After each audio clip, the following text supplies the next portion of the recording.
Favorites, Megan!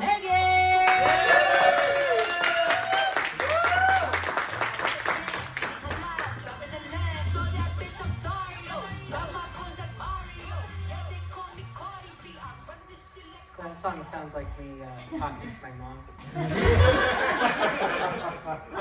My name is Megan, and in case if you don't know me, I'm really socially awkward and quiet, reserved, and like to keep to myself and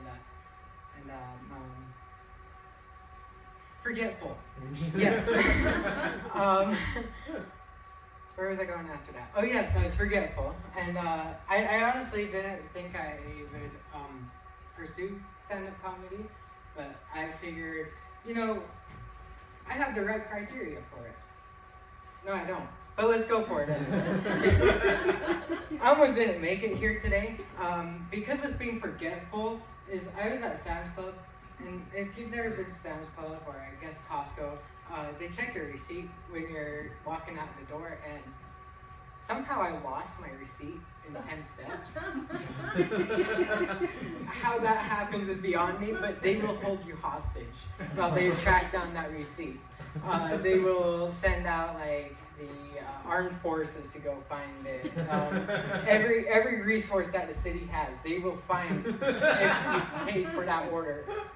And it would just be simpler if they could just go into the computer and type in your name and like, oh yeah, you did. But no, why make it easy? Another fun reason why I was like worried about making it here and everything was traffic, especially driving in Provo. I come from a small town, Ephraim, and we have one traffic light in the city. It's so nice. You meet so many interesting people at that traffic light. And it's a small town. Everybody wants to talk to you. And you can just stand at that traffic light for 20 minutes and just talk to people at the town's traffic light. And it's right by Maverick, which is the other town thing, because it's open 24 hours, which is weird in a small town, but it's all great. But something that always throws me off is when I drive up here is how people drive. And I have a bit of road rage.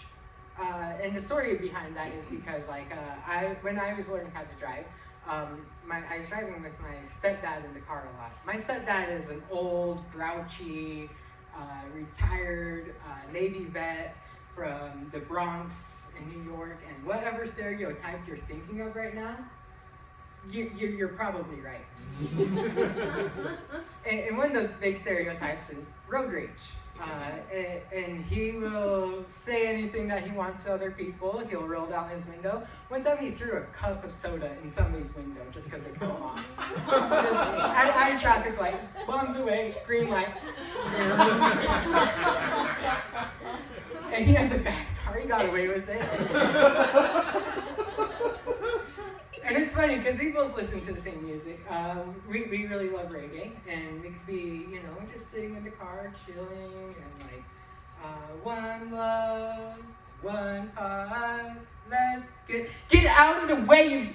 I don't know if swear words are allowed here, but he's from New York. He unloads all of them, along with the one-fingered peace sign.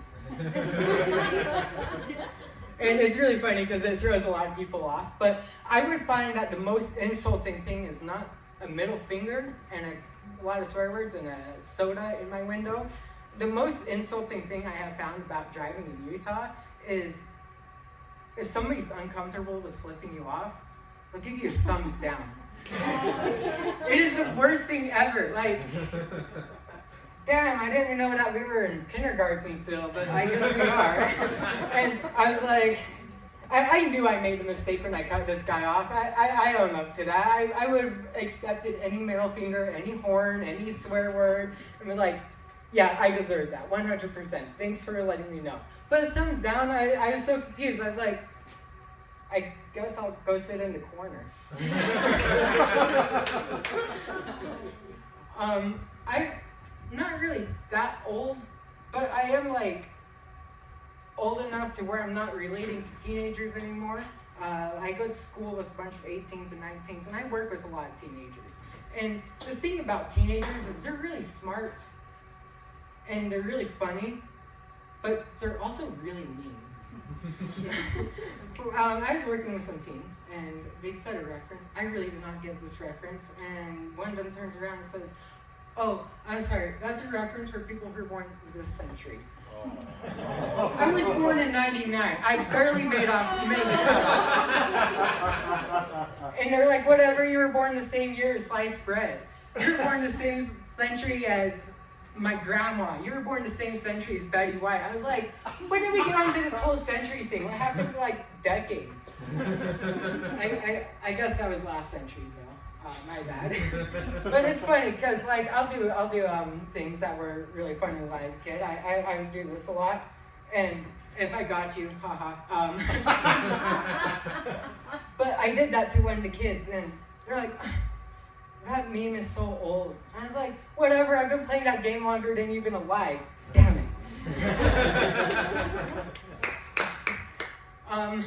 Teenagers, really mean, and I don't know. Some of the words that they say really stick with like calling me old, ancient, and from last century. And I don't even feel that old. And then I wake up and I take my first couple steps and it sounds like a glow stick. And I sit up, back pops, I start walking, pop, pop, pop. Damn it, the kids are right. Before I go, I also just been thinking about my grandpa a lot lately. He passed a couple years ago, and you know, I was really trying to get more in touch with my cultural side, my Navajo side, and I'm trying to learn language. And I'm like, what does my grandpa say? Like, I can't ask him how to say some of these Navajo words, and Navajo is a language that's not commonly spoken, especially up here in Utah. And I was like, dang, what would my grandpa say? And I do remember one of the last things that he said to me.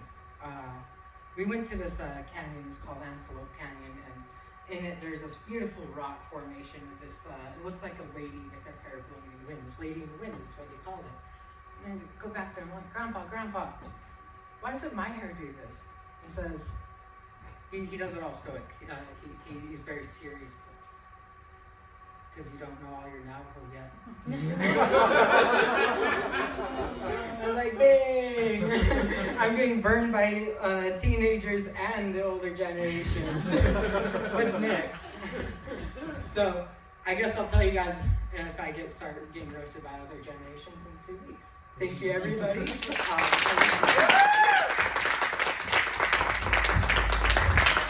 it up one more time for Megan!